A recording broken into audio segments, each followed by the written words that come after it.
Let's talk about it and what's next for Intel in the industry. Bring in Patrick Moorhead, Moor Insights Strategy CEO.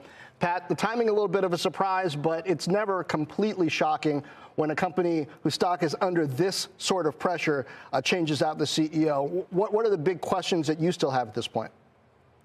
Yes, the big question is why, right? I mean, if you look at the timing and the optics of how this went down, the bringing it in, backdating last day, him not serving as some sort of advisor, this went down very quickly. And what I would like to know, and I think investors should be asking, is why, right? Was it the board wanted to sell part of the company off and Pat didn't want to agree? Did the board want to split the company officially, even though they were putting in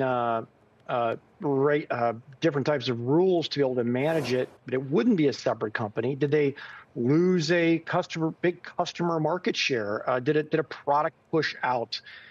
So I'm less interested in the intrigue of it and more about what happened. And I'd like to see the company very quickly communicate what is going on.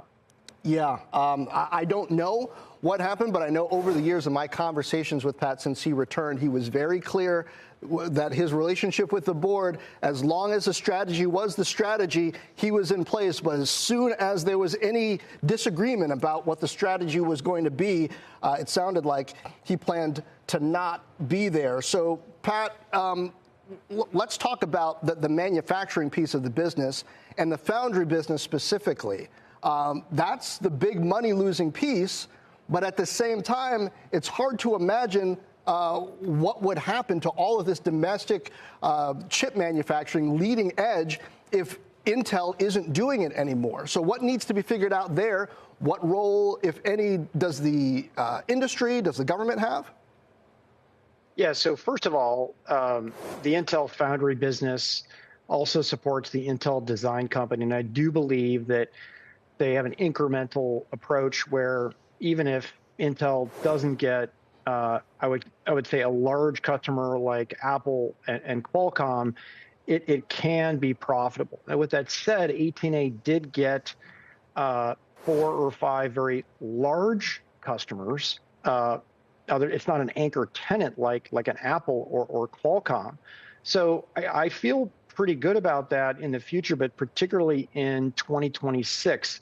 What I don't see happening is anything, I'll call it catastrophic, where it gets shut down or retargeted. That just wouldn't make sense. I don't think the U.S. government would allow that to happen, particularly with all the U.S. Department of Defense business that it does with Intel, all of the critical infrastructure done through Intel, but that still doesn't make it a healthy foundry that can compete with the likes of TSMC yet, and there will be significant investment required to get it to that point. So the fact that the stock popped initially on the news this morning and then finished the day actually lower, how much does this speak to how much of a challenge this is going to be to whomever takes over as the next CEO of the company? Any thoughts on who could potentially continue to execute on this turnaround? Yeah, so first of all, I was super surprised that the stock went up. I believe the strategy is good. I think Pat was the right person to lead this, and I think it sunk in, which was who next? And there's a couple people that hopefully the Intel board is looking at. ADI's Greg Bryant, Dell's Jeff Clark, Marvell's Chris Koopmans, Broadcom's Charlie Kawwas, Apple's Johnny Cerrugi, maybe even Coherent's Jim Anderson.